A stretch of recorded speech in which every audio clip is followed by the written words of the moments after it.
From testing positive for banned substances before a major fight to trying to obtain boxing licenses in the US, Conor Benn has come a long way, and his promoter, Hearn, has been with him every step of the way attempting damage control. But how did it even come to this? Well, it all started with a cancelled fight. I'm sure everyone knows why Benn vs. Chris Eubank Jr. was called off. The bout was due to take place on the 8th of October 2022, and fans of both fighters were impatiently waiting for the night. Unfortunately for them, they had to wait for nothing.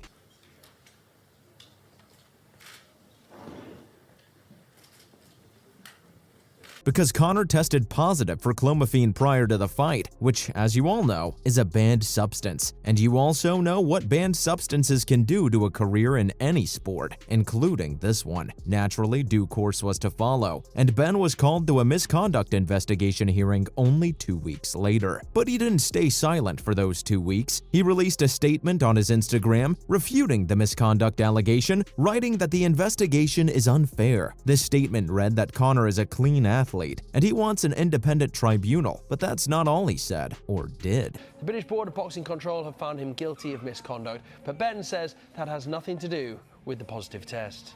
You've all heard that phrase, right? Actions speak louder than words. Well, Conor holds these words very close to his heart. He also voluntarily relinquished his UK boxing license before the hearing could even take place. Conor Benn has maintained his innocence over a failed drugs test after giving up his British boxing license. The same statement on Instagram revealed that the boxer's license had lapsed, and he'd taken a firm decision of not renewing it. Now, taking such a step is huge. Conor's focus at this time is solely on clearing his name. The board, however, has made it extremely difficult for Conor to focus on doing that. And there's gotta be some explanation for it, right? Like, he's already being investigated by the UK Anti-Doping and the British Boxing Board of Control. Why relinquish your license? His promoter, Hearn, said that Conor doesn't think he'll be given a fair trial here, and he doesn't want to go through the process, so he decided to walk out himself before they could slam the door in his face. And they probably would. After all, an anti-doping violation could mean a suspension of between 2 to 4 years, which is still less if you ask me. I mean, clomiphene literally boosts testosterone levels by up to 50%, but it's a lot for a boxer who's 26. This is his prime.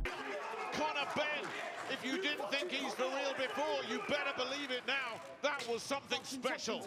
4 years later, he'll be 30, and trying to build yourself back up at that age isn't easy, especially if you have a bad reputation to clear up as well. After the hearing, the board upheld the misconduct allegations, so it really wasn't looking good for this young fighter, which explains why his promoter's been working tirelessly these days, approaching numerous commissions in the US on his client's behalf. Eddie wants to obtain a boxing license for Conor in the States, despite the fact that this investigation is still incomplete, and it's shocking to see how optimistic this man is about getting it. He believes that Benn will receive an American license in less than a month. Matchroom Boxing, Hearn's company, had reached out to the executive director of the Nevada Commission and discussed license possibilities. He's denied making any official applications yet, but preliminary conversations have begun to take place, so I believe it'll only be a matter of time before we get to see official paperwork being filed as well. After all, this is Eddie Hearn you're talking about, and if there's one thing I know about this guy, it's that he's very insistent on getting what he wants, and what he wants extends far beyond the borders of the United States. Eddie's looking for a lot more. He's revealed that he's planning on getting a license for Conor in many important countries. In his words, he's looking for countries that have some relevance. One of them is the US, and that's first on his agenda because it's likely that Benn has his first fight there. He also added that Conor's family lives in Australia, and like anyone else, he'd want to spend much of his time there, so getting an Australian license is also an option right now. Eddie's client may be under a lot of public and legal scrutiny right now, but that doesn't mean he's going to lower his standards. Hearn said that he's not looking into places that won't be relevant to Conor's career. He's not going to settle, and he never has, not even on the day Benn's positive test got leaked. In fact, did you know that he continued promoting the cancelled bout? Yeah, I told you this man's very insistent.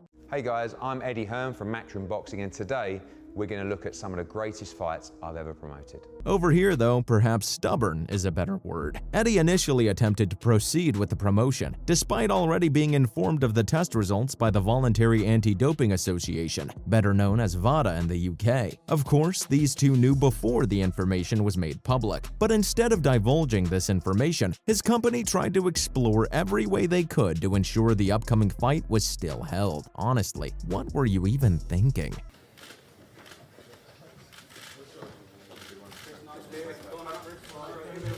You'd think they could have silently postponed the fight and avoided a lot of controversies, right? Because everyone knows that even one positive drug test, let alone two, have serious implications. Hearn kept defying the test for 36 hours before he finally gave in and canceled the fight. Now that you know this, you won't be shocked to know that Hearn's team has prepared a 270-page report to clear his client's name. No one's seen the report yet, but according to sources and Conor himself, it attempts to dispel the testing procedures as inaccurate. Hearn says that the report has nothing to do with the ongoing case at the moment, which is why it hasn't been shared with the boxing board. After all, Conor isn't licensed with the board anymore. He's not liable to provide them with any such details. I have to say, that's a brilliant move. And the General Secretary of the British Boxing Board of Control, Robert Smith, isn't happy about it. He said that the ball is in Benn's court right now. Smith knows that his legal team can't move forward before they can consider the report, and the fact that they haven't been given access to it is very disappointing. Robert also discussed Eddie's licensing attempts in the US, saying that every commission in the world knows what's going on in this case. He knows that the British Boxing Board of Control cannot decide on licenses anywhere else, but they can give advice. That advice would be very limited right now because the board has received zero documentation from Benn's reps. Ultimately, those commissions will have to carry forward with their own investigations. Smith also believes that US commissions would be smart enough to firmly refuse Benn's licensing attempts until he's cleared his name in court. He said that while there's no world governing body in this sport, big organizations like the BBBOC and the one in Nevada tend to do the same thing. Hearn, however, isn't fazed by any of this. He believes that his team could get Conor a license today if they wanted to, but they wish to go through the proper channels and make sure to proceed with a credible commission in the States. The promoter also talked about the substance abuse allegations in general, saying that there are procedural flaws in the report by VADA, reiterating what his client said a while back. Now, you probably won't know this, but VADA, the lab that tested Conor, has an impeccable reputation in the UK. They're known for their scientific expertise and professionalism. VADA's CEO hasn't released any statements about the whole thing, but that could change if this 270-page report has any credibility to it. Guess we'll have to wait and see as this case unfolds, and we might even have to wait years. With that, that's all on Conor Benn's potential return to boxing and ongoing legal troubles. Right in the first round, that is a terrific combination, and he's got Vargas in trouble, and Vargas is done! Your winner by RSC, he's still undefeated, Conor the Destroyer